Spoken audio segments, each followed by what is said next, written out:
Hello बच्चों, कैसे आप सभी। आई होप आपने प्रीवियस लेक्चर जो इनलाइन पार्ट 1 का था अच्छे से एंजॉय किया होगा। और जो बच्चे इसमें नए हैं आज के लेक्चर में, क्योंकि आज की जो क्लास एक तरह से कहीं ना कहीं जो हमने पहला लेक्चर बनाया था उन्हीं पर ही बेस हो गई। ठीक है, न्यूटन्स लॉ में कुल मिला के देखो, आप समझो न्यूटन्स लॉ में कुल मिला के मान लो कहानी के नाम पर, थ्योरी के नाम पर वही 3 नियम है। ठीक है, और उसके अलावा इनर्शिया क्या होता है, बच्चा छोटी छोटी जो क्लास होती है, 9वीं क्लास हो गई, 11वीं क्लास हो गई, है ना, उन सब में इनर्शिया क्या है इसके बारे में सीख चुका होता है। बट प्रॉब्लम तब आती है जब बच्चे को F equal to m into a पता है, F बराबर dt बाय dt पता है, F बराबर delta p by delta t पता है, बट न्यूमेरिकल नहीं कर पाता। ठीक है, तुम में से कोई ऐसा बच्चा नहीं हो जो ये ना जानता हो कि हर एक्शन का रिएक्शन होता है, और एक्शन रिएक्शन कभी कैंसिल आउट नहीं कर पाते क्योंकि दो अलग अलग बॉडी पर लगते हैं। ये भी आपको हमने बताया था कि एक्शन और रिएक्शन जो होते हैं ना, वो सेम नेचर के होते हैं। सेम नेचर का मतलब था कि अगर एक को ग्रेविटेशनल फोर्स से दूसरा क्या होना चाहिए, ग्रेविटेशनल फोर्स। तो आपको हमने ये भी बताया था कि जो एक्शन होता है, mg जैसे मान लेते हैं एक्शन था, तो उसके बदले तुम आज तक ये पढ़े कि जो एक्शन होता है उसका रिएक्शन क्या होता है, नॉर्मल। बट ऐसा नहीं होता। तो ऐसा हमने इस पर एक प्रॉपर तरीके से डिफाइन किया कि जो नॉर्मल रिएक्शन होता है, जैसे मान लो कोई बॉडी यहाँ पर रखी, तो इसका वेट नीचे कितना बन रहा होगा, mg। तो इस बॉडी में क्या किया, एक्शन, बदले में सरफेस क्या देगा, रिएक्शन। तुम लोग क्या कहते हैं कि जो mg का रिएक्शन है दैट इज नॉर्मल, बट वो नॉर्मल रिएक्शन नहीं होता है। ठीक है, इसको समझने के लिए तुम जाकर के प्रीवियस लेक्चर देखना। थ्योरेटिकल बेस तुमसे क्वेश्चन पूछ सकता है कि जो mg होता है, किसी सरफेस पर जब बॉडी रखी जाती है तो उसका वेट क्या होता है, नीचे mg होता है। ये जो mg है ये एक्शन है, बट इसका रिएक्शन क्या नॉर्मल होता है, तो आंसर होता नहीं। ठीक, ये सारी बातें तुमको पहले से पिछले लेक्चर में देख करके तुमने सीख ली होगी। ठीक है, अब क्वेश्चन ये आता है कि हमारे पास कि जब हमारे पास क्वेश्चन आता है तो उसमें हम कैसे जज करें कि यहाँ पर delta p by delta t की बात होने जा रही है या f बराबर m into a की बात होने जा रही है। ठीक है, तुमने आपको बताया था कि जहां पर वेलोसिटी की डायरेक्शन चेंज होगी तो वहां पर हम क्या लगाएंगे, delta p by delta t। तो जहां पर मैग्नीट्यूड चेंज होगा, सिंपल से वहां पर क्या अप्लाई करोगे, f बराबर m into a। ठीक है, मैग्नीट्यूड फॉर्म में। तो सबसे बड़ा पॉइंट ये है कि हमारे पास जो पहला टॉपिक होता है, प्रॉब्लम्स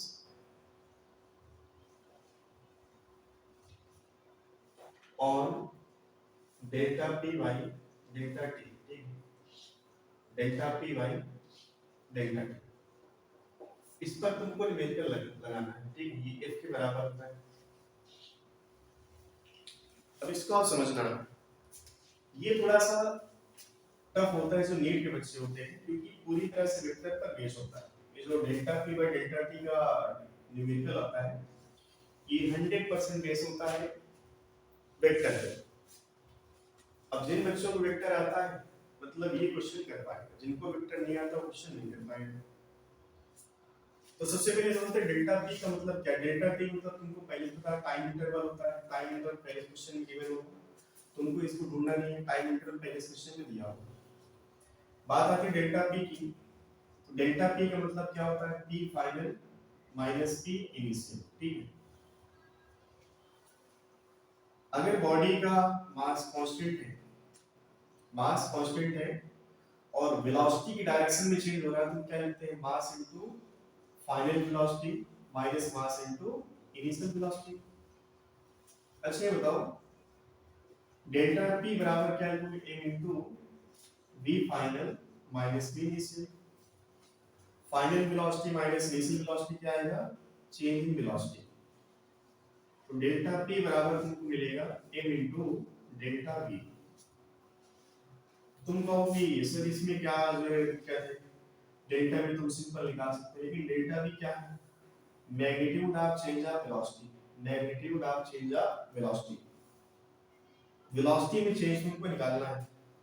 ठीक है, ये मास भी तुमको दिया होगा, डेल्टा टी भी दिया होगा, सारा टाइम किसका है, डेल्टा वी का। अब जिन बच्चों को डेल्टा वी कैलकुलेशन आता है वो क्वेश्चन कर लिए जाएंगे। ठीक है, तो हम कुल मिला के लगभग आधे घंटे डेल्टा वी कैलकुलेशन की बात करेंगे।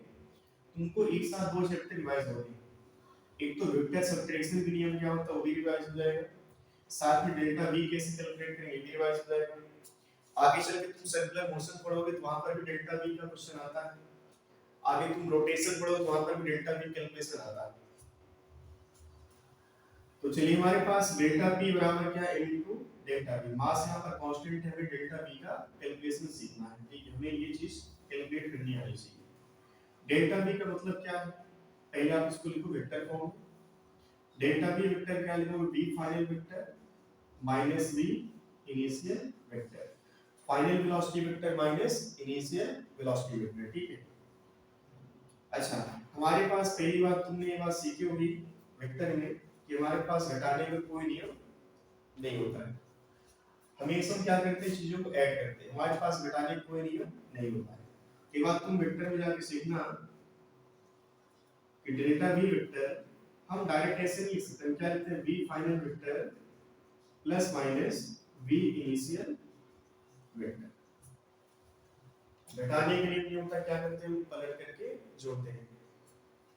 तो तुमको ये लाइन हमेशा लिखनी पड़ेगी जहां पर भी वेक्टर सब्ट्रैक्शन की बात आती है, चाहे वो रिलेटिव मोशन की बात हो, चाहे वो रेनमैन प्रॉब्लम की बात हो, चाहे चेंज ऑफ वेलोसिटी की बात हो, कहीं कहीं घटाना हमारे पास नहीं होता, हम क्या करते हैं, पलट करके जोड़ते हैं, ठीक है।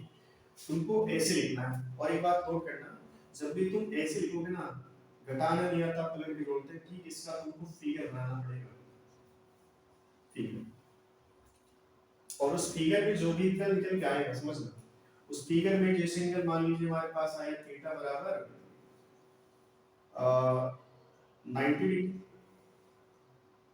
तुमको इस लाइन का फिगर बनाना, फिगर बनाने के बाद जो भी एंगल निकल के आएगा उस एंगल को रखना है।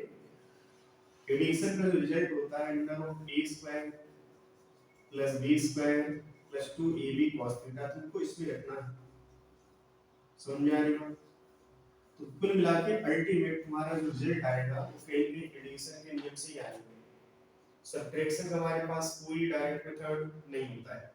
सब्ट्रैक्शन के लिए क्या करना है, सबसे पहले फाइनल माइनस इनिशियल वेक्टर लिखना है, घटाने नहीं होता पलट के जोड़ते हैं, जब लाइन लिखते हैं तो हम क्या करते हैं, फिगर बनाते हैं, और उस फिगर में जो भी एंगल निकल आएगा उस एंगल को आप वहां पे रखोगे under root a square plus b square plus 2ab cos theta.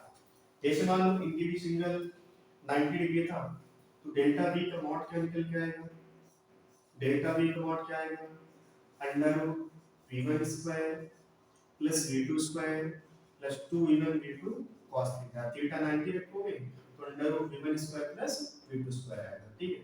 तो कुल मिलाकर तुमको लास्ट में क्या लिखना है, under root a square plus b square plus 2ab cos theta. अब तुम समझो कि इस पर न्यूमेरिकल कैसे बनते हैं, है थोड़ा टफ है, बट उतना भी टफ नहीं कह सकते। जिस बच्चे को वेक्टर एडिशन वेक्टर सब्ट्रैक्शन में थोड़ा सा कॉन्सेप्ट पता है तो delta p by delta t पर न्यूमेरिकल आसानी से कर लिया जाएगा। जैसे तुमसे कहा जाए मान लो कोई पार्टिकल जो कि सर्कुलर पाथ में चल रहा है, ठीक है, सर्कुलर पाथ में चल रहा है, जब पार्टिकल ए पॉइंट पर था तब इसकी रफ्तार मान लो टेंजेंशियल ए से v1 थी, जब पार्टिकल बी पर पहुंचा तब इसकी रफ्तार टेंजेंशियल v2, ये बी पॉइंट मान लेते हैं, ठीक है। और ये भी मान के चल रहे हैं जो v1 है v2 के बराबर है और इनका मॉड आपस में इक्वल है, बस क्या चेंज हो रहा है यहाँ पे, डायरेक्शन। तुमसे पूछ रहे हैं कि ए से बी जाते समय पार्टिकल का magnitude of change of velocity कितना होगा। तो सबसे पहले देखो क्या लिखोगे, magnitude of change of velocity, magnitude of change of velocity, इसको क्या लिखते हैं लोग, डेल्टा v, ठीक, ये तुमको निकालना है। ये दो पॉइंट के बीच का होता है हमेशा, magnitude of change of velocity हमेशा दो पॉइंट के बीच में होगा।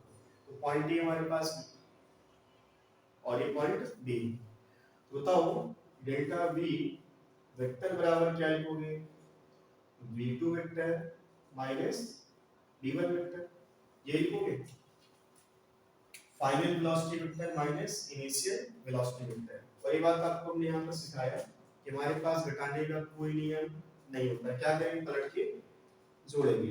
तो डेल्टा v वेक्टर बराबर क्या लिखूं, v2 vector plus minus v1 vector, इसका तुमको फिगर बनाना है, इससे पहले तुमको ओरिजिनल फिगर के पास जाना पड़ेगा। एक्चुअल फिगर क्या देखो यहाँ पर v1 और ये क्या बनना हमारा v2, ये वास्तविक डायरेक्शन v1 v2 की क्या है वास्तविक डायरेक्शन। तुमको इसका फिगर बनाना है। इस लाइन का मतलब क्या है, v2 की डायरेक्शन में कोई चेंज नहीं होगा, v1 की डायरेक्शन क्या करना तुमको रिवर्स करना। तो आप देखो यहाँ पर ये v2 होगा और नीचे क्या बन जाएगा माइनस का v1।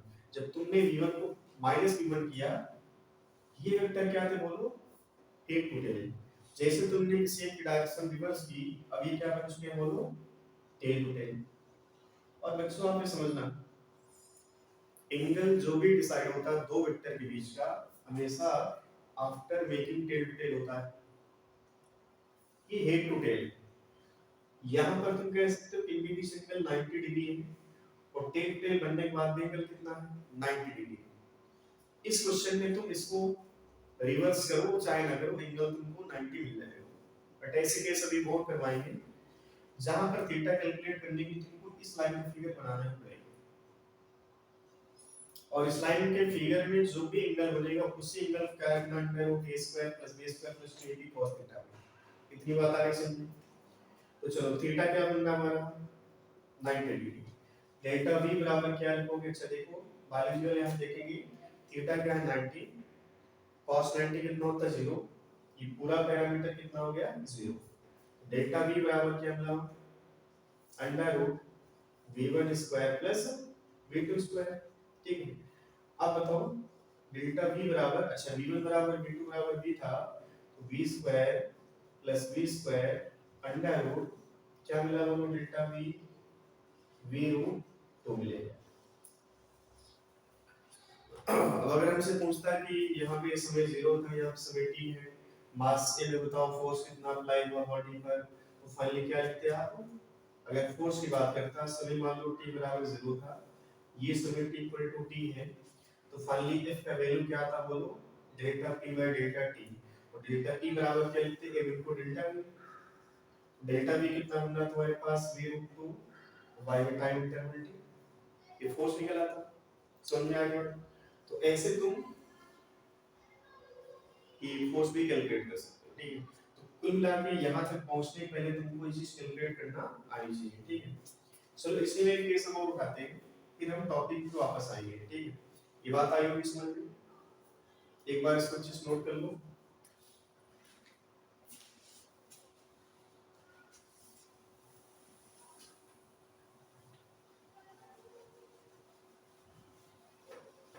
तो कुल मिला के delta p by delta t का जो कैलकुलेशन है थोड़ा सा लेंदी है, क्योंकि यहाँ पर वेक्टर का सारा रोल है और वेक्टर में भी तुम वेक्टर सब्ट्रैक्शन की बात करने जा रहे हो। सब्ट्रैक्शन का हमारे पास डायरेक्ट नियम नहीं होता, क्या करते हैं हम लोग एडिशन की हेल्प से सब्ट्रैक्शन का रिजल्ट निकालते हैं। ठीक है, एक छोटा सा न्यूमेरिकल इसमें और करवा दे, फिर हम लोग आगे बढ़ते हैं।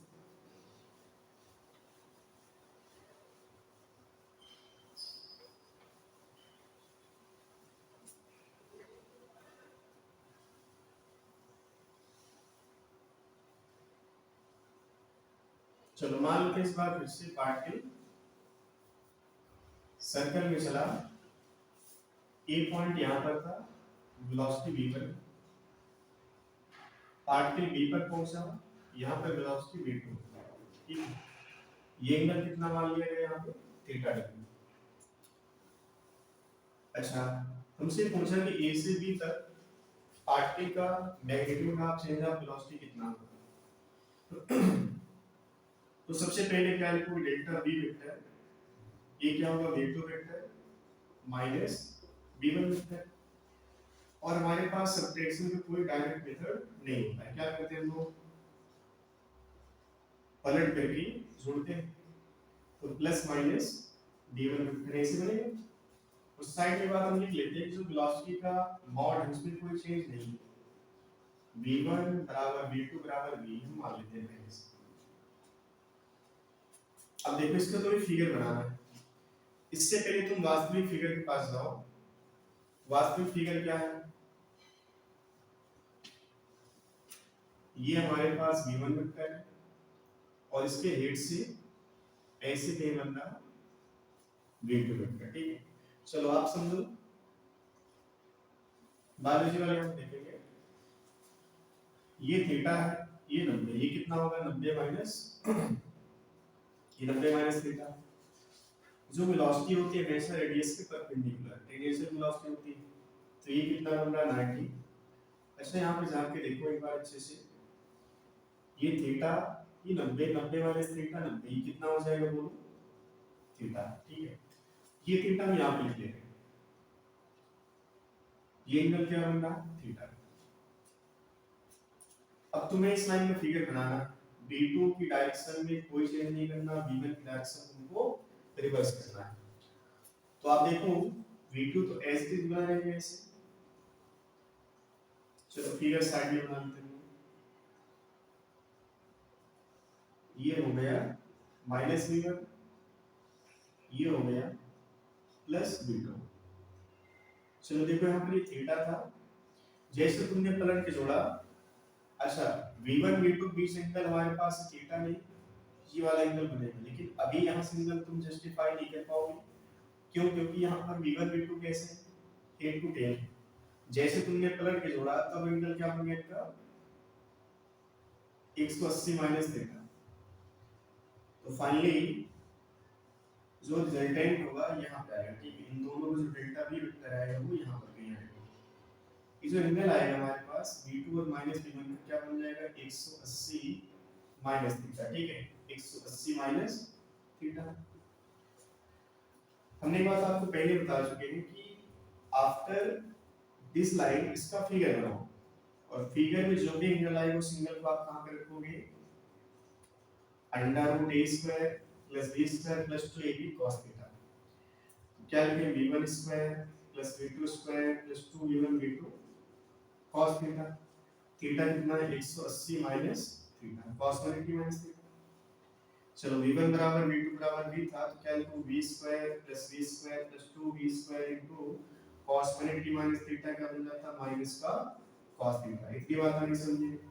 चलो देखो यहाँ पे डेल्टा v बराबर क्या बनेगा 2v square plus 2v square. अच्छा यहाँ पर माइनस लिखो डायरेक्ट, क्या बन जाएगा माइनस यहाँ पे आ गया माइनस का 2v स्क्वायर cos थीटा, ठीक है। तो इसको सॉल्व कर देखो, 2v स्क्वायर क्या होगा यहाँ पर कॉमन, तो डेल्टा v बराबर क्या होगा under root 2v square 1 minus cos theta. यहां तक हमारी बात समझी। चलो ये बताओ कि हमारे पास 1 माइनस cos थीटा और हमको आंसर है in terms of sin theta, क्या लिखना है तुमको cos 2 theta is equal to 1 minus 2 sin square theta, ये लिखते हैं हमको, ठीक है। चलो देखो थोड़ा लगाई करो यहाँ पे, देखो cos थीटा, अच्छा 2 थीटा, थीटा का मल्टीप्लिकेशन है, जब इसको हम बाहर करेंगे तो फाइनली थीटा के डिवीजन में जाएगा 1 minus 2 sin square theta by 2, ये वाला पैरामीटर इस साइड लो, क्या बन जाएगा 2 sin square theta by 2 1 minus cos theta. तो अब देखो 1 माइनस cos थीटा यहां दिख रहा था, डाटा को डेल्टा v बराबर क्या मिला तुमको 2v square into 2 sin square theta by 2, ठीक है। याद तक आ रही बात समझे। देखो सबके यहाँ पे पेयर बनना जोड़ा बनना, दो का बनाना, एक बाहर आएगा v स्क्वायर का v बाहर आएगा sin स्क्वायर थीटा का sin थीटा, ठीक है। तो 2v sin थीटा बाय 2। अब नेगेटिव आप चेंज ऑफ वेलोसिटी पूरे सर्कल में कहीं पर पार्टिकल चलेगा तो निकाल सकते हैं, समझना। इससे मान लो हमारे पास थीटा 0 डिग्री, ठीक है, sin 0 कितना होगा 0 होगा, तो फाइनली डेल्टा v का वैल्यू क्या बन जाएगा 0। दूसरा case if theta equal to 180 degree, और देखो 180 बाय 2 क्या बन जाएगा 90 बन जाएगा, तो डेल्टा v बराबर क्या लिखोगे 2v sin 90, sin 90 कितना आएगा बोलो 1 आएगा, क्या बन जाएगा आपका आंसर 2v। इसका फिगर सिमुलेशन मान लो पार्टिकल सर्कल में चल रहा था, ये पार्टिकल का इनिशियल पॉइंट है, v ऊपर a पॉइंट है, और ठीक इसके सामने पार्टिकल नीचे जा रहा है इसमें, ये बी पॉइंट है। पार्टिकल ऐसे भी कितना एंगल रोटेट किया 180 डिग्री, ठीक है। तो अब ये फार्मूला तुमको याद रखना है, काम में आएगा तुमको सर्कुलर मोशन में, आगे चल के तुम रोटेशन पढ़ो वहां पर भी सेम तुमको आंसर दोबारा मिलेगा। ठीक है, ये तो बात हो गई डेल्टा वी की कैलकुलेशन की। डेल्टा वी कैलकुलेशन तुमको आना चाहिए। डेल्टा वी बराबर क्या होता है, magnitude of change of velocity, और वेलोसिटी का चेंज मतलब कि वेलोसिटी का सबट्रैक्शन। वेलोसिटी वेक्टर है और हमारे पास वेक्टर सबट्रैक्शन का डायरेक्ट मेथड नहीं होता है। ठीक है, चलो आगे बढ़ते हैं हम लोग, इसको आप अच्छे से नोट कर लो। ओके,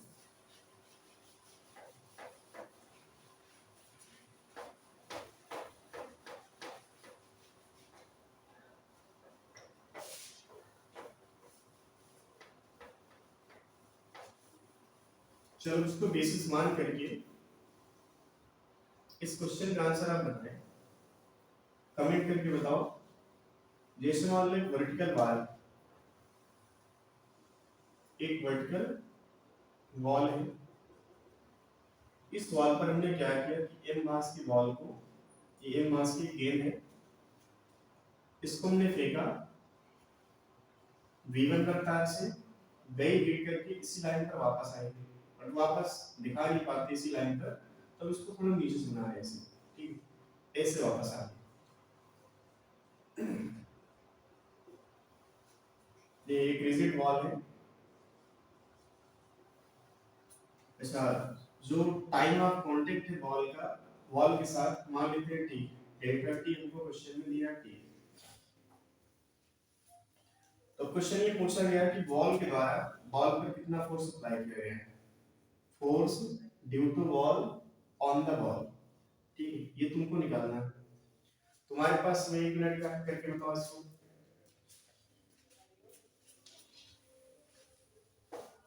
वेलोसिटी यहाँ पर सेम मान लेना। ठीक है, वो बात लेकिन हमने इनिशियल फाइनल बनाने के लिए हमने मान लिया v1 v2, बट क्वेश्चन में तुमको v1 बराबर v2 बराबर v दिया होगा।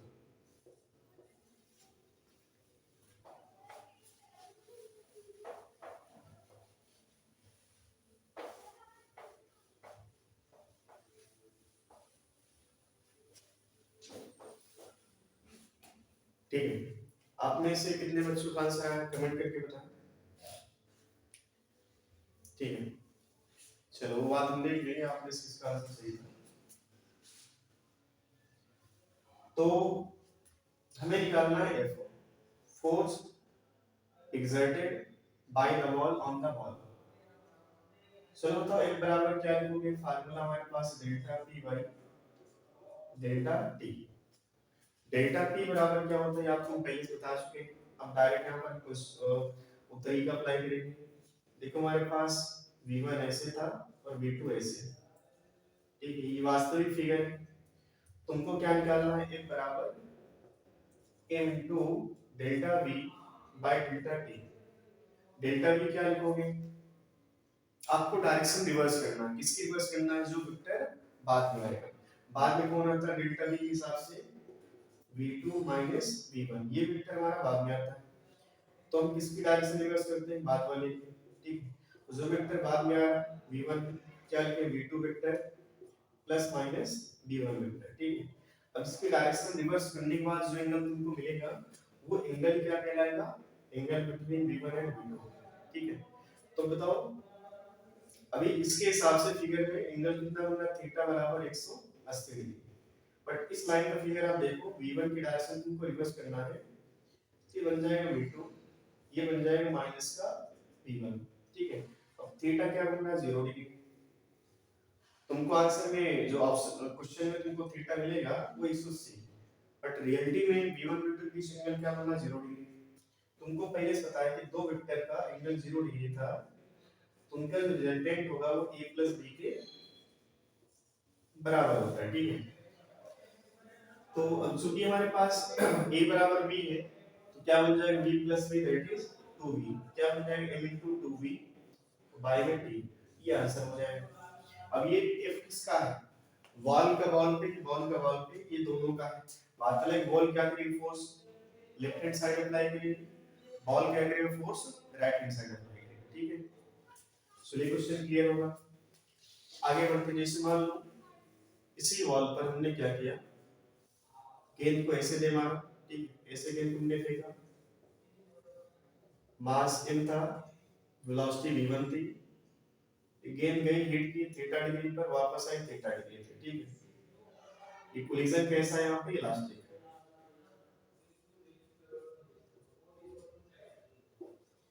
ठीक है, यहाँ पे बात तुम मान लेना जो v1 है v2 है, दोनों आपस में इक्वल है और ये v के बराबर है।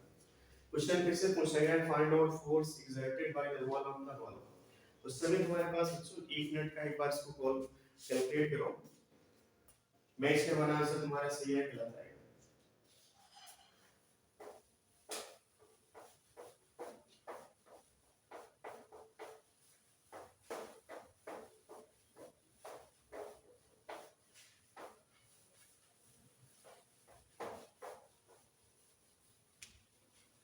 ओके, तो सभी का आंसर आई थिंक आ गया होगा, जिनका आंसर नहीं है मैच करवा लीजिएगा। तो ये थोड़ा सा अच्छा क्वेश्चन है, इसको करने के हमारे पास दो तरीके हैं।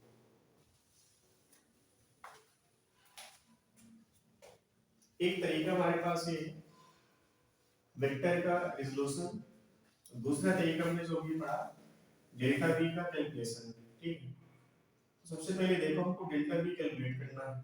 टाइम इंटरवल यहाँ पर मान लो क्वेश्चन के हिसाब से 2t दिया है। तो आप देखो ये क्या बन रहा v1, ये क्या बन रहा v2, ये टोटल एंगल कितना यहाँ पर बन रहा बोलो 2 थीटा। तुमको लिखना डेल्टा v वेक्टर बराबर v2 vector minus d1 vector, और हमारे पास घटाने का कोई नियम नहीं होता, क्या करेंगे v2 vector plus minus v1 vector ऐसे लिखेंगे। अब आप देखो v1 की डायरेक्शन तुमको रिवर्स करना है, तो फाइनली डेल्टा v वेक्टर का जो फिगर बनेगा वो ऐसे कुछ बनेगा, माइनस v1, ये क्या बन जाएगा प्लस का v2, इनका जो रिजल्टेंट होगा वो ऐसे पास, इसको हम क्या कहेंगे डेल्टा v, ठीक है। अच्छा एंगल कितना हो गया यहाँ पे 2 थीटा, इस एंगल को तुमको रखना है under root a square plus b square plus 2ab cos theta. तो बताओ डेल्टा v बराबर क्या निकल जाएगा v square plus b square plus 2v into v that is 2v square cos 2 theta. अरे भाई समझो a square plus b square plus 2ab cos theta, v1 square plus v2 square plus 2v2 cos theta. तो चूंकि हमको पता है v1 बराबर v2 बराबर v है, तो हमने क्या लिखा v square plus b square plus 2v square cos 2 theta, ठीक है। बायोलॉजी वाले बच्चे थोड़ा ध्यान देंगे, क्या लिखे 2v square plus 2v square cos 2 theta, ठीक है। अब यहाँ से 2v स्क्वायर कॉमन ले लो, 2v स्क्वायर कॉमन लिए अंदर क्या बचा 1 plus cos 2 theta under root. अब आप देखो cos 2 थीटा का तुम्हारे पास फार्मूला पहले से है, cos 2 थीटा बराबर क्या होता है, ये होता है 2 cos square theta minus 1, minus में इस साइड आएगा प्लस 1 हो जाएगा, तो cos 2 थीटा प्लस 1 बराबर क्या लिखे 2 cos स्क्वायर थीटा, ठीक है। अब डाटा यहाँ पे 2 समझ गए। अब इसमें क्या करना है बेसिक सा कैलकुलेशन करना है, डेल्टा v बराबर क्या लिखोगे 2v square 1 plus cos 2 theta बराबर क्या है 2 cos square into theta, 2 cos square theta under root. देखो फिर से यहाँ पर क्या इन सभी का जोड़ा, तो क्या निकल के आएगा 2v cos थीटा, ये डेल्टा v कैलकुलेट किया। फोर्स कैलकुलेट करना है m into delta v bye delta t, delta t question में कितना दिया t, तो m into 2v cos theta by t, ये आंसर हो जाएगा, ठीक है। अब जो नीट वाले बच्चे उनको ये सब कैलकुलेशन नहीं करना बट सीखना सबको है, ठीक है। कैसे आंसर आता है 2mv cos theta by t, कैसे आंसर आता है प्रॉपर कैलकुलेशन ये होता है। बाकी इसको हम रेजोल्यूशन के थ्रू भी कर सकते हैं, ठीक है। तो ऐसा नहीं कि सभी क्वेश्चन तुम वेक्टर रिजॉल्व करके कर सकते थे, इस पर्टिकुलर केस में क्या है कि तुम इस मेथड के बिना भी इस क्वेश्चन को कर सकते थे, ठीक है। तो पहले आप इसको चीज नोट करें, फिर इसका हम दूसरा मेथड जिसको हम छोटे से तरीके से कर सकते हैं, ठीक है। आपने इसको नोट कर लिया अच्छे से।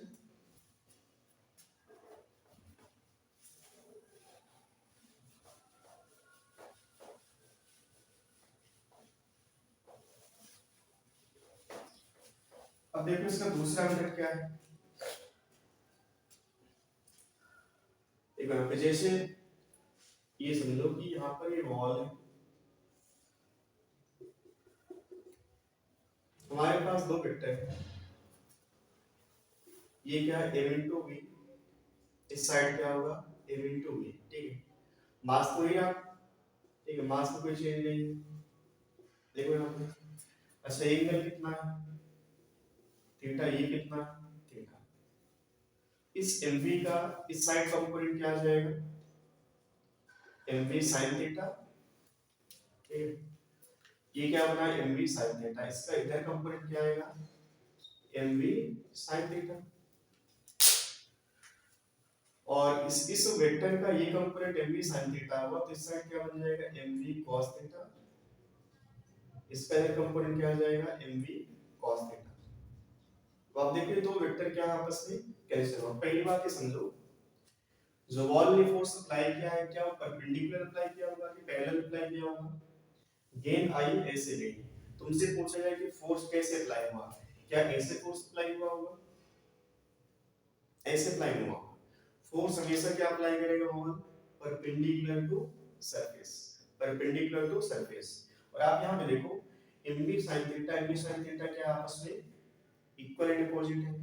ये मोमेंटम चेंज नहीं हुआ मतलब इस पर फोर्स अप्लाई नहीं हुआ। न्यूटन साहब ने ये बात तो बोली थी ना कि rate of change of linear momentum is directly proportional to external force. तो फाइनली यहां पर फोर्स अप्लाई तब होता जब इसमें चेंज आता। mv sin theta mv sin theta क्या होगा कैंसिल आउट, तुम कह सकते हैं डेल्टा पी वाई, इसको हम मान लेते हैं y एक्सिस है, ठीक है। y एक्सिस में फोर्स कितना बन जाएगा delta P Y 0, delta P Y 0 मतलब कि एफ वाई कितना बन जाएगा 0, सारा का सारा फोर्स ना लग जाएगा बोलो। अच्छा अब जब हमारे पास लीनियर मोमेंटम है वो जो टोटल चेंज आया है डेल्टा पी एक्स क्या बनना बोलो 2mv cos थीटा। डायरेक्शन की बात करें डायरेक्शन क्या बन जाएगा माइनस का 2mv cos theta, minus sign क्या शो करेगा कि जो मोमेंटम है हमारा वो negative x axis, negative x axis में होने का मतलब कि जो फोर्स अप्लाई हुआ नेगेटिव x एक्सिस, ठीक है। तो f y की बात f x की बात करें तो क्या बन जाएगा डेल्टा p x और y में टाइम इंटरवल, ठीक है। डेल्टा p x कितना बन रहा है आपके पास 2mv cos थीटा और y में t। आंसर यहाँ पे नेगेटिव आपको दे रहा है, नेगेटिव साइन क्या शो करेगा, नेगेटिव साइन ये शो करेगा कि जो वॉल ने फोर्स अप्लाई किया है, वॉल ने जो फोर्स अप्लाई किया वो कहां पर अप्लाई किया लेफ्ट साइड, ठीक है। गेंद कहां पर फोर्स अप्लाई करेगा राइट साइड। तो आपने जो माइनस साइन में आंसर दिया किसका फोर्स है वॉल का, बॉल पे। यहीं पर हम बोले force ejected by ball on the ball that is 2mv cos theta by t, ठीक है। ये अच्छे से आप नोट कर लो। तो नीट वाले बच्चे उस मेथड को सीखेंगे बट उसको अप्लाई नहीं करेंगे, ठीक है। इस क्वेश्चन में तुमको ये मेथड अप्लाई करना है। तो ये जो लिक्विड है v1 वेलोसिटी सेंटर की और v2 वेलोसिटी से लीव कर रहा है। तो क्वेश्चन ये कि जब लिक्विड यहां से एंटर किया ऐसे लीव किया है ना, तो लिक्विड की जो वेलोसिटी है इस पॉइंट पर आकर के चेंज हो गई, ठीक है। वेलोसिटी जो डायरेक्शन है वो चेंज हो गई। तो एक बात आपको पहले से बताया कि वेलोसिटी की डायरेक्शन चेंज होने पर मतलब वहां पर फोर्स अप्लाई हो रहा होगा, है ना। बिना फोर्स की वेलोसिटी चेंज नहीं हो सकता है। तो क्वेश्चन हमारा है कि इस पॉइंट पर पाइप लिक्विड पर कितना फोर्स अप्लाई करेगा। क्वेश्चन आप नोट करिएगा, जो हमारे पास मान लीजिए पॉइंट P है पाइप का, इस P पॉइंट पर लिक्विड कितना फोर्स एक्सर्ट करेगा। डेंसिटी ऑफ लिक्विड मान लो area cross section of pipe A है और इस साइड का एरिया क्रॉस सेक्शन A है, ठीक है। बेसिक सी बात है। तो आप इसको एक बार पॉज करके एक बार सॉल्व करिएगा, आंसर जो भी आपका मैच करे मैच हो जाएगा, ठीक है। तो देखो ये जो P पॉइंट इस P पॉइंट पर कितना लिक्विड फोर्स एक्सर्ट करे उसका कैलकुलेशन करना तुमको। तो अब यहाँ पर डायरेक्शन चेंज हुआ बट मैग्नीट्यूड में कोई चेंज नहीं। v1 बराबर v2 बराबर क्या है v, ठीक है। तो बताओ जो वेलोसिटी में चेंज आएगा वो डेल्टा v आएगा, डेल्टा v बराबर क्या है v2 vector minus v1 vector, ठीक है। और इसका हम लोगों ने पहले कैलकुलेशन कर रखा है डेल्टा v जो आएगा v2 vector plus minus v1 vector, और घटाना नहीं है तो पलट भी जोड़ेंगे, क्योंकि हमारे पास देखो v1 अभी ऐसे था, v2 ऐसे, जब आप डायरेक्शन पलट के जोड़ोगे तो ये v2 हो जाएगा ये माइनस का v1। अब इनके बीच में जो एंगल है वो क्या दिख रहा है आपको, 90 डिग्री है, ठीक है। इसको हम क्या कहें, डेल्टा v। तुमको पता है कि 90 डिग्री पर दो वेक्टर का जो रिजल्टेंट होता है, परिणामी होता है, under root A square plus B square होता है। तो फाइनली हम डेल्टा v कितना आएगा, under root v1 square plus v2 square. अच्छा देखो v1 बराबर v2 बराबर v, क्या बन जाएगा, v square plus v square under root. Finally आप इसको देखें तो क्या मिल जाएगा, डेल्टा v बराबर v रूट, ये डेल्टा v हमारा कैलकुलेट हो गया। और ऐसे क्वेश्चन में सबसे जो मेजर कैलकुलेशन है डेल्टा v पे होता है, बाकी सारी बातें सेम होती है। टाइम इंटरवल यहाँ पे t दिया हुआ है ना, टाइम इंटरवल मान सकते हैं इस पॉइंट पे, तो t क्वेश्चन में गिवन है, ठीक है। तो भी बताओ फोर्स बराबर क्या होता है, delta p by delta t। Delta p बराबर क्या होता है, mass into delta v। Time interval यहाँ पर क्या मान लिया हमने, t, ठीक है, हमने मान लिया टाइम इंटरवल t। मास यहाँ पर क्वेश्चन में गिवन है, मास क्वेश्चन में नहीं गिवन था। क्या करोगे, मास को किससे रिप्लेस करोगे, डेंसिटी टू वॉल्यूम से। वॉल्यूम बराबर क्या होता है, ये तुमको नहीं पता है, ठीक। तो देखो ये बराबर क्या मिलेगा, m बराबर क्या है, डेंसिटी टू वॉल्यूम, और डेल्टा v की जगह पर क्या रखोगे, v रूट 2 और बाय में t। जो बच्चे नए हैं, इससे पहले लेक्चर नहीं देखा, एक बार देखना, हमने ये बात आपको पहले बता रखी, जो वॉल्यूम v क्या, वॉल्यूम ये क्या, टाइम। वॉल्यूम अपॉन टाइम क्या होता है, ये होता है एरिया इनटू वेलोसिटी, ठीक है। क्योंकि जो डाटा गिवन था क्वेश्चन में उसके टर्म में वहां से लाना है, तो गिवन डाटा हमारे पास क्या था, एरिया इनटू वेलोसिटी। तो वॉल्यूम अपॉन टाइम की जगह पर क्या रखना तुमको, area into velocity. Finally force बराबर क्या मिला, rho into A into v square under root 2, ये फोर्स आ जाएगा। कल की डेट में तुमसे पावर पूछे, पावर डिलीवर कितना होगी, तो पावर का फार्मूला क्या होता है, force into velocity. Force calculate कर लिया तुमने पहले से, तो क्या मिला, रो ए, देखो v स्क्वायर था, ये v यहां पर आएगा, तो फाइनली क्या बन जाएगा, v क्यूब अंडर रूट 2, ये पावर डिलीवर हो जाएगा। आगे चल के इस कांसेप्ट का बेस तुमको वर्क एनर्जी पावर में कई सारे क्वेश्चन मिलेंगे, ठीक है। तो ये फार्मूला तुमको याद रखना है। चलो delta p by delta t पर एक मेथड और कर लेते हैं, एक बार आप इसको अच्छे से देख लो, इसमें कोई डाउट हो तो एक बार कमेंट करके बताना कि सर यहाँ पे ये पॉइंट हमको क्लियर नहीं हुआ, ठीक है, बट आपको अच्छे से क्लियर हुआ होगा। तो इसको आप नोट कर लो, एक क्वेश्चन और देखते हैं, delta p by delta t।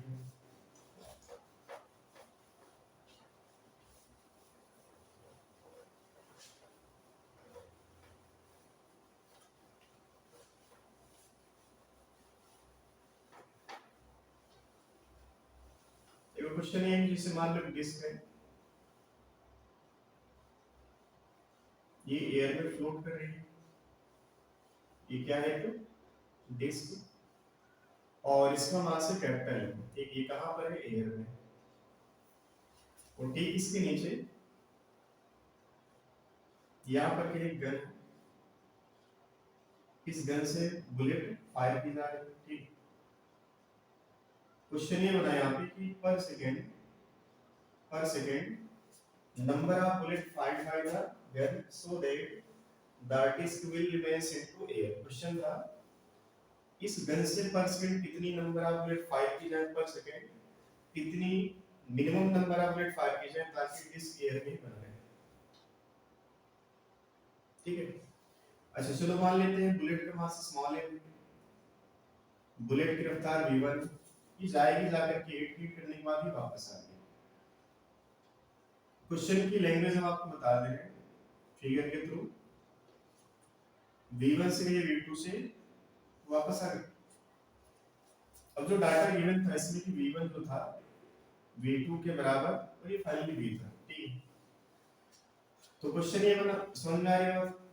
Find out minimum number of bullet fired पर second so that the disk will remain stationary into air। तो अब ये बताओ सबसे पहले डिस्क से पूछा जाए कि डिस्क को नीचे लाने वाला कौन है, तो आप ये कहोगे इसका वेट इसको नीचे लाना चाहता है, वेट क्या बना mg। तुम ये बताओ कि जब बुलेट आएगी तो हिट करने के बाद क्या करेंगे, इसको ऊपर फेंकना चाहिए, ठीक है। एक बुलेट आई हिट की वापस आ गई, दूसरी बुलेट आई हिट की वापस आ गई, तो बुलेट फाइनली कर क्या रही है, इस पर फोर्स लगा करके वापस आ जा रही है। तो अब ये बताओ कि एक बुलेट का जो मोमेंटम चेंज आएगा क्या वो एक बराबर delta P by delta T है। एक बुलेट की बात हो रही है, डेल्टा पी क्या लिखोगे m इनटू डेल्टा v, और क्वेश्चन में पर सेकंड पहले से गिवन था तो हमने मान लिया टाइम यहाँ पर सेकंड, ठीक है। ये सेकंड की बात हो रही है 1 सेकंड। अच्छा बताओ डेल्टा v कितना होगा, तुमको यहाँ पर ओनली कैलकुलेशन करना है, v1 ऊपर v2 नीचे, इनका जो डेल्टा v निकल के आएगा वो आएगा 2v। जब किसी एक ऊपर पे जोड़ोगे तो एंगल कितना बन जाएगा 0 डिग्री। 0 डिग्री पर दो वेक्टर का रिजल्टेंट क्या होता है a plus b, finally b plus b that is 2b। समझ में आ रही है बात? तो f इक्वल टू क्या मिलेगा तुमको, बोलो m into delta v, delta v कितना बना 2b। अगर ऐसे हमने बुलेट पर सेकंड इन फायर किया, चूंकि हमसे क्वेश्चन यही पूछा गया कि पर सेकंड कितनी बुलेट फायर की जाए, तो हमको पहले से पता नहीं कि कितना बुलेट हम फायर करेंगे, हमने मान लिया उन बुलेट की संख्या, बुलेट का नंबर a है, ठीक है। ये जो फोर्स अप्लाई होगा बुलेट के द्वारा कहां पर अप्लाई होगा, ऊपर की तरफ। तो जो n नंबर है बुलेट का फोर्स है, ठीक mg बराबर होना चाहिए। अगर mg कम हो गया तो डिस्क क्या होगी, नीचे आ जाएगी, और हमारा पर्पस क्या है, डिस्क को एयर में स्टेशनरी रखना, डिस्क को एयर में बनाए रखना। डिस्क एयर में तब तक बनी रहेगी जब तक ये जो f होगा mg से बड़ा होगा, ठीक है। तो एक मिनिमम नंबर आएगा, तो फाइनली हम एक काम करते हैं, जो f है वो जस्ट इक्वल टू mg हो गया, लेकिन यहाँ पे disc will remains stationary into air if ऊपर लगने वाला फोर्स और नीचे लगने वाला फोर्स क्या हो जाए आपस में इक्वल, ठीक है। f का वैल्यू यहां से देखो क्या निकल के आया, n इनटू 2mv बराबर mg, ठीक है। तुम यहां से n का वैल्यू निकालो, n का वैल्यू क्या आएगा, n का वैल्यू आएगा mg by 2mv, ठीक है। ये तो कैलकुलेशन हो गया जहां पे डाटा हमने कुछ माना नहीं, हमने क्या मान लिया, मास ऑफ बुलेट स्मॉल है, मास ऑफ डिस्क कैपिटल है, वेलोसिटी भी, ऐसे में सारा कुछ डाटा मान लिया पहले, ठीक है। बट मान लो कल प्रेडिक्टिव हमारे पास डाटा आया, उस डाटा के हिसाब से जो n आया उस n का वैल्यू आया 10.5। ऐसा थोड़ा सा क्वेश्चन बनेगा जहां पर इनका एक कंप्लीट नंबर नहीं आएगा, ठीक है। कुछ ऐसा नंबर आएगा 10.5 10.3 ऐसे कुछ नंबर दे दिया, और ऑप्शन जो दिया था हमको 10 दिया था, दूसरा ऑप्शन मान लो 11, तीसरा ऑप्शन मान लो ऐसे करके 12, ठीक है, चौथा मान लो 15। तो देखो जो तुमने कैलकुलेट किया तुम्हारे हिसाब से आंसर क्या बनना है, एग्जैक्ट आंसर की बात करें 10.5, मतलब कि जो नंबर यहाँ पे वो कम से कम 10.5 होना चाहिए। अगर तुमने 10 बुलेट फायर किया, गारंटीड जो ऊपर लगने वाला फोर्स होगा mg को बैलेंस नहीं कर पाएगा, तो फाइनली डिस्क क्या होगी, नीचे आ जाएगी। हमारा जो मेन पर्पस वो सॉल्व नहीं हो पाएगा। हमारा पर्पस यही था कि डिस्क को में कहां पर रखना, एयर में, ठीक है। तो ये जो f है इसका वैल्यू इससे ज्यादा हो जाए कोई दिक्कत नहीं, लेकिन इससे कम हो गया तो फाइनली डिस्क जो भी नीचे आ जाएगी। तो मेन पर्पस हमारा ये था कि डिस्क को हमें एयर में रखना है, डिस्क भले ही ऊपर और उठ के चली जाए लेकिन नीचे ना गिरे, ठीक है। तो इस f का मिनिमम वैल्यू जो होगा mg बराबर होना चाहिए, और f का मिनिमम वैल्यू मतलब n का मिनिमम नंबर, n का कम से कम नंबर क्या 10.5। अब इससे कम नंबर तुमने अगर चूज किया, जैसे बच्चा क्या सोचेगा 10.5 10.5 नहीं दिया तो आंसर टिक कर ले, गलत आंसर हो जाएगा। तो टिक करने का मतलब क्या है कि नंबर ऑफ मिनट तुमने कम मान ली, जबकि एग्जैक्ट नंबर ऑफ मिनट क्या होना चाहिए 10.5। लेकिन आप ये समझो, क्या आधी बुलेट तुम फायर कर सकते हो? एक कंप्लीट बुलेट ही फायर हो पाती है, ठीक है। यानी कि तुम्हारे कम आधी बुलेट चलना, तुमने बुलेट को बीच से कट किया फिर उसको फायर किया, ऐसा पॉसिबल है क्या? नहीं। तो फाइनली तुम्हारा आंसर 10 पॉसिबल ना होकर क्या बन जाएगा यहाँ पे 11, ठीक। तो ये जो छोटी छोटी बातें हैं इनको तुम्हें अच्छे से सावधानी से देखना है। ऐसे क्वेश्चन तुम्हारा आगे चल के मिलेंगे, इसमें मान लो एक वुडन प्लैंक है, काइनेमेटिक्स में सेम क्वेश्चन रहता है, सेम कॉन्सेप्ट होता है। एक वुडन प्लैंक है, यहाँ पर इसके पास लगता है बुलेट की, यू दिया होता है, और इस प्लैंक का जो डायमेंशन मान लो x, बुलेट बाहर आई तो इसकी रफ्तार मान लेते v हो गई, ठीक। क्वेश्चन ये पूछा कि ऐसे कितने minimum number of wooden plank रखे जाए सामने ताकि बुलेट यहाँ पे जस्ट रुक जाए। जस्ट रुकने का मतलब कि एक मिनिमम नंबर, ठीक है। तो जब ये रफ्तार है, इससे क्या होगी, बुलेट इंटर की, और इंटर करने के बाद जस्ट यहाँ पर आकर के हल्की सी बाहर आई और आकर के यहाँ पे ये रुक गई, मतलब इसका अंतिम वेग कितना हो गया 0, फाइनल वेलोसिटी कितना हो गई 0। अब तुमको ये नहीं पता है कि इसमें जो नंबर ऑफ वुडन प्लैंक है उनका वैल्यू कितना होना चाहिए, ठीक है। तुम मान लो n, तो जो डिस्टेंस बन जाएगी बुलेट के लिए बन जाएगी n into x। तुमसे इस n का वैल्यू पूछेगा, ठीक है। अब यहाँ पर भी जैसे n का वैल्यू तुम्हारे पास आया 10.2 मान लो ऐसे,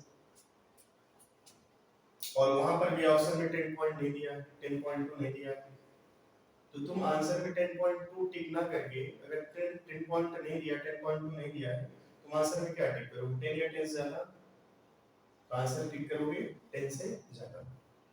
समझ में आया? तो जो मिनिमम कैलकुलेशन होता है, मिनिमम का मतलब कि उससे कम पर बात कभी पॉसिबल हो ही नहीं सकती है। और वो जो तुमने कैलकुलेट किया, मान लो एक फ्रैक्शन वैल्यू आई जैसे 10.5 आ गया, बट आंसर में 10.5 नहीं दिया, तुम क्या टिक करोगे? 10.5 से ज्यादा, क्योंकि इससे कम मानने पर बात नहीं बनने वाली, डिस्क क्या होगी, नीचे आ जाएगी। समझ में आएगा? तो आप इसको अच्छे से समझो, 2-4 क्वेश्चन करके भी आप अपना कॉन्सेप्ट बिल्डअप कर सकते हैं, ठीक।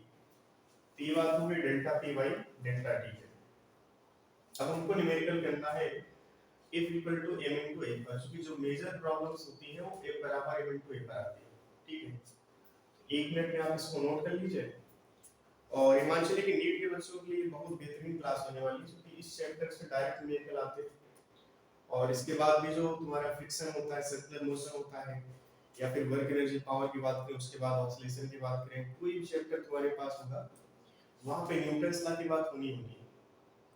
तो डायरेक्ट इससे न्यूमेरिकल बनेगा, और इनडायरेक्ट भी आगे चल के तुम फ्लूइड मैकेनिक्स में कोई सा भी टॉपिक पढ़ोगे कहीं ना कहीं फोर्स की बात आएगी, ठीक है। तो इसको पहले आप छापो अच्छे से।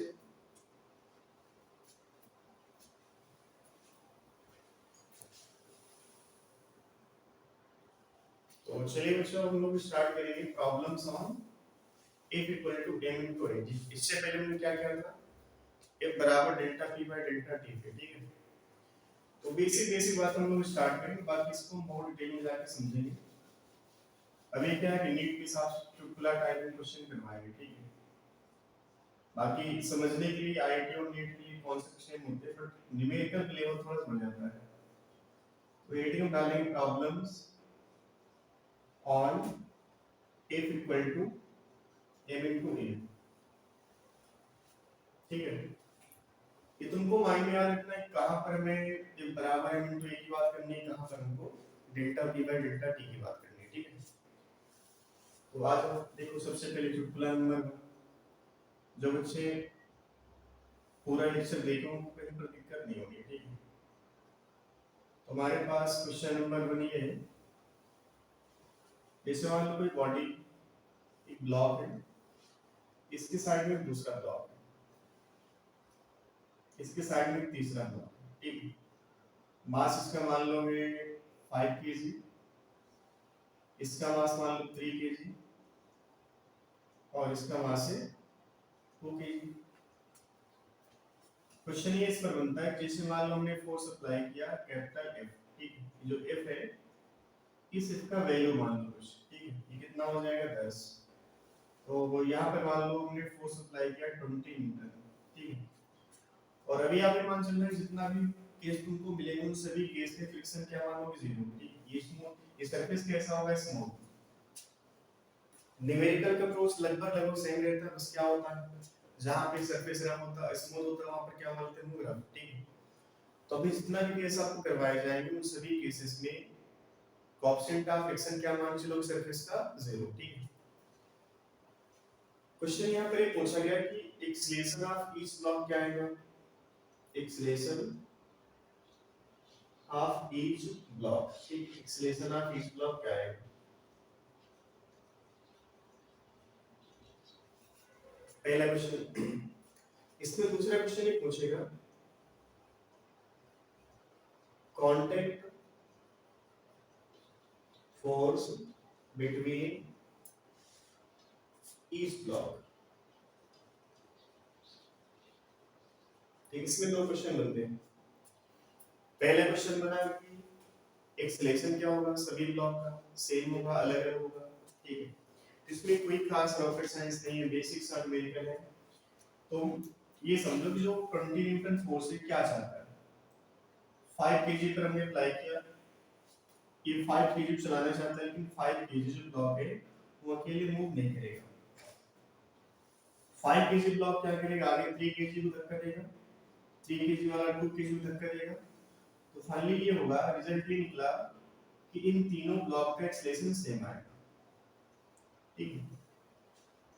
इन तीनों का एक्सीलरेशन क्या आएगा, सेम आएगा। मान लो एक्सीलरेशन ए,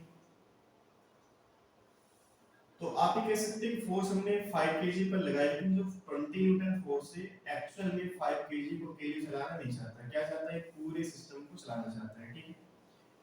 तो पूरे सिस्टम का मास को यहाँ कितना होगा, चलाने वाला फोर्स कितना 20 न्यूटन, और चलने वाला टोटल मास कितना है 5 3 8 2 10, ठीक है। फाइनली क्या मिला तुमको 2 मीटर पर सेकंड स्क्वायर। ये सभी का एक्सीलरेशन आ गया। तुम पहले से जानते हो कि 5 केजी ब्लॉक 3 केजी ब्लॉक पर फोर्स अप्लाई किया, तो बदले में 3 केजी क्या करेगा 5 केजी पर भी फोर्स अप्लाई करेगा। अगर 5 केजी ने एक्शन किया तो बदले में 3 केजी क्या करेगा रिएक्शन।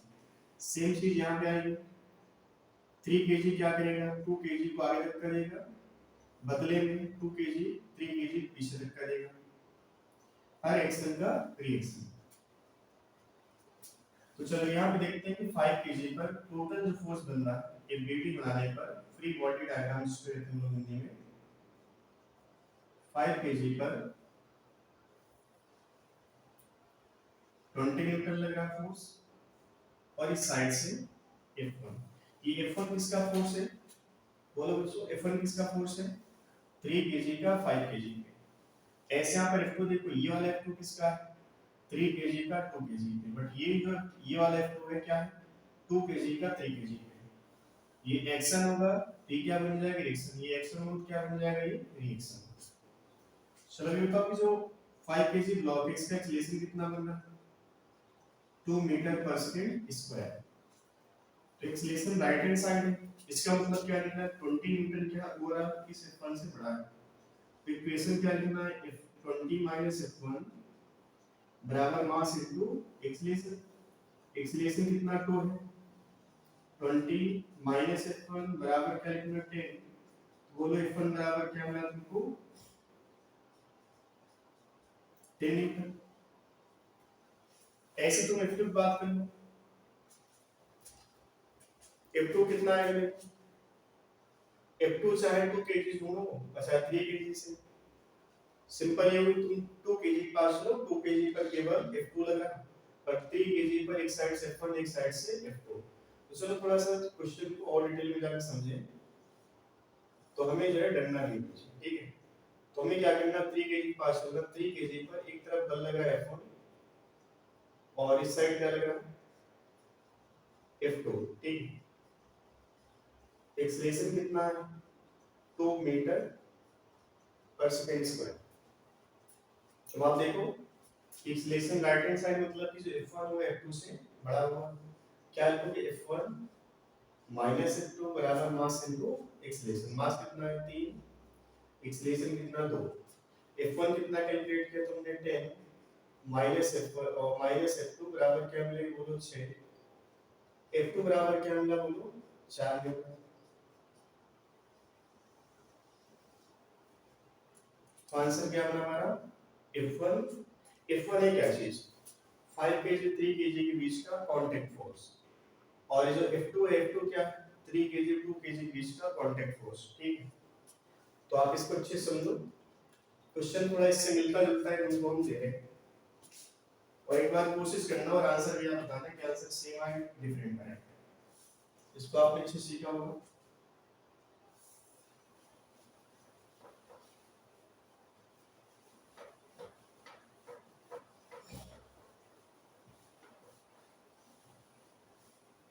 चलो चुटकुला नंबर 2 हम पेश कर रहे हैं।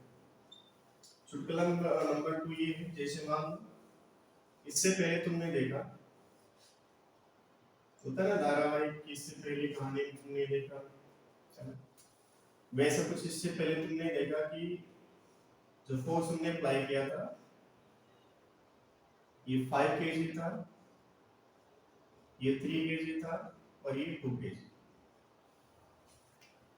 क्वेश्चन इससे पहले तुमने देखा कि हमने जो फोर्स अप्लाई किया था वो 5 kg पर, बट इस बार हमने क्या किया रिवर्स, हमने ठीक इसके उल्टा जाकर के उतना ही फोर्स अप्लाई किया, बट क्या किया हमने फोर्स 5 kg की जगह पर 2 kg पर फोर्स अप्लाई किया। क्वेश्चन फिर से वही, एक्सेलरेशन ऑफ ईच ब्लॉक क्या होगा, contact force between each block. तो एक बार आप स्क्रीन पॉज कर लो और एक बार इसको सॉल्व करना, क्या तुम्हारा सेम आंसर है। इससे पहले क्या था 20 न्यूटन 5 kg, इस बार क्या 20 न्यूटन 2 kg, सेम ब्लॉक थे बस क्या है होते पहले 5 kg अब 2 kg का।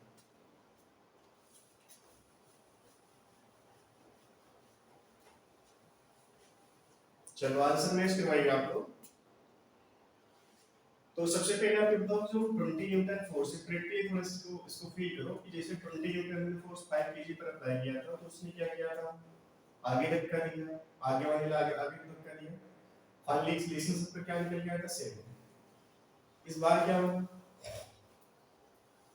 ये जो 2 kg ब्लॉक है क्या करेगा 3 kg को चलाना चाहेगा, और 3 kg वाला क्या करेगा आगे बढ़ करके 5 kg चलाना चाहेगा। रिजल्ट क्या निकलेगा कि 2 kg पर फोर्स अप्लाई करने पर 3 kg और 5 kg इन सब का एक्सेलरेशन सेम आएगा, ठीक है। तो इस बार भी एक्सेलरेशन में कोई चेंज नहीं आएगा, उसको थोड़ा सा फील करो कि भारी भरकम इंसान या भारी भरकम ऑब्जेक्ट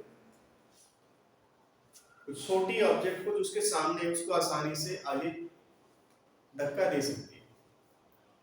पर तुम ये बताओ कि कोई सामने मान लो बिल्कुल सुपर टाइप ऐसा इंसान और वो खरी टाइप इंसान सामने खड़ा है, उतना ही फोर्स अप्लाई करेगा तो क्या उसको डिस्प्लेस कर पाएगा, हो सकता ना कर पाए। समझ में आ रही बात, किस केस में इजीली बॉडी एक दूसरे को डिस्प्लेस कर सकती है, जब हैवी बॉडी को फोर्स अप्लाई करके हमने छोटी बॉडी को विस्थापित करना चाहा, छोटी बॉडी पर फोर्स अप्लाई करके हैवी बॉडी को विस्थापित करना चाहा, तो हैवी बॉडी क्या करेगी छोटी बॉडी को आसानी से डिस्प्लेस कर सकती है, लेकिन छोटी बॉडी हैवी बॉडी को आसानी से डिस्प्लेस नहीं कर पाएगी। तो यहाँ पर होगा क्या कि जो 2 kg ब्लॉक है 3 kg को विस्थापित करने की ज्यादा मेहनत करेगा। इससे पहले क्या था 3 kg 2 kg का धक्का देना चाह रहा था, तो 3 kg 2 kg को आसानी से आगे धक्का दे सकता था। सेम चीज यहाँ पर देखो 5 kg पहले क्या अगर 3 kg को आगे धक्का दे रहा था, ये आसानी से इसको मूव करवा सकता है। अब यहाँ पर उल्टी बात हो रही है, कहानी उल्टी हुई बिल्कुल, बट एक चीज पहले वाले केस और इस केस में सेम है, दैट इज एक्सेलरेशन। एक्सेलरेशन कितना आएगा बोलो, फोर्स कितना अप्लाई हुआ 20, टोटल मास कितना बन रहा है 10, फाइनली कितना बन रहा है 2 मीटर पर सेकंड स्क्वायर। एक्सेलरेशन में कोई चेंज नहीं आएगा। अब तुम ये सोचो कि जो 2 केजी ब्लॉक है इसको धक्का दिया मान लो F1 से, 3 केजी क्या करेगा 2 केजी धक्का देगा F1 से, ठीक है। फाइनली 3 केजी क्या करेगा 5 केजी को आगे धक्का देगा F2 से, और 5 केजी क्या करेगा बदले में रिएक्शन देगा F2 का, ठीक है। हर एक्शन का रिएक्शन। चलो देखो 2 केजी ब्लॉक पर इस साइड से फोर्स कितना आ रहा है 20 न्यूटन, इस साइड से फोर्स कितना आ रहा है F1, बट एक्सीलरेशन कितना है 2 मीटर पर सेकंड स्क्वायर। सॉल्व करें इसको, क्या लिखोगे 20 माइनस F1 बराबर 2 into 2, बोलो F1 बराबर क्या आएगा 20 माइनस 4 मतलब कि 16, 16 न्यूटन है। चलो देखो 5 केजी और 3 केजी के बीच का कांटेक्ट फोर्स कितना होगा, तो आप 5 केजी के पास डायरेक्ट चले जाओ, 5 केजी के पास हम गए, इस पर एक्सीलरेशन कितना बन रहा है 2, और फोर्स कितना लग रहा है इस पे F2, तो F2 बराबर क्या लिखोगे 10 न्यूटन, ठीक है। तो आप थोड़ा सा आंसर चेंज देखो, आंसर थोड़ा चेंज, इससे पहले क्या था यहाँ पर 20, इधर से लिखवा 5 गुणे 2, ठीक है, कितना बना था 10, और 10 माइनस यहाँ पर जो कांटेक्ट फोर्स है 10 न्यूटन ही है, बट ये वाला कांटेक्ट फोर्स क्या हुआ चेंज हो गया, कितना आया 16 न्यूटन, इससे पहले क्या था यहाँ पर कितना था 4 न्यूटन, ठीक है। तो ऐसे क्वेश्चन पूछता है कि पहले कांटेक्ट फोर्स और अब कांटेक्ट फोर्स में क्या चेंजेस आएंगे, बिल्कुल चेंज आएंगे, ठीक है। तो एक बार आप इसको अच्छे से नोट कर लो।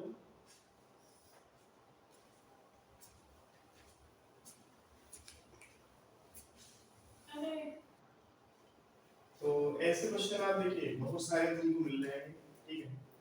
तुमको एक छोटा सा चुटकुला दे रहे हैं, इसको घर में एक बार कोशिश करना, और आंसर आप कमेंट करके जरूर बताना कि इस हमारा आंसर ये आया है, ठीक है। क्वेश्चन ऐसे कुछ है कि मान लो कि दो ब्लॉक है, कैपिटल एम मास, ठीक है। चाहे तो यहाँ पर आप ये मानो ये 2m मास है और ये m मास, ठीक है।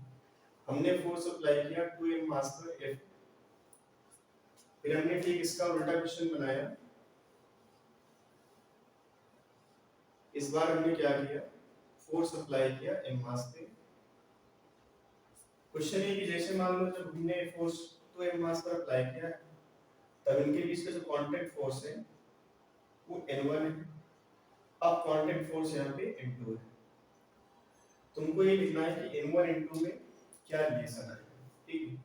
ऑप्शन तुमको दे रहे हैं, तुक्का मारना, N1 बराबर N2 हो सकता है, दूसरा N1 लेस देन N2 ऐसे, ठीक है।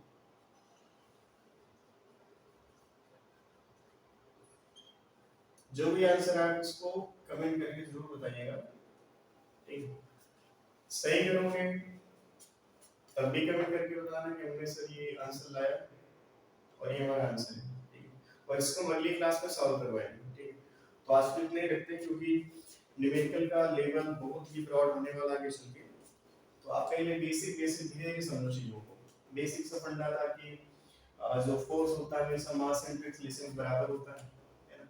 तो ये जो F बराबर है इनटू एक बार न्यूमेरिकल से हम तो स्टार्ट हुई है, आगे इनका बहुत डिटेल में कैलकुलेशन होने वाला है। तो चलिए आज के लिए इतने रखते हैं, धन्यवाद।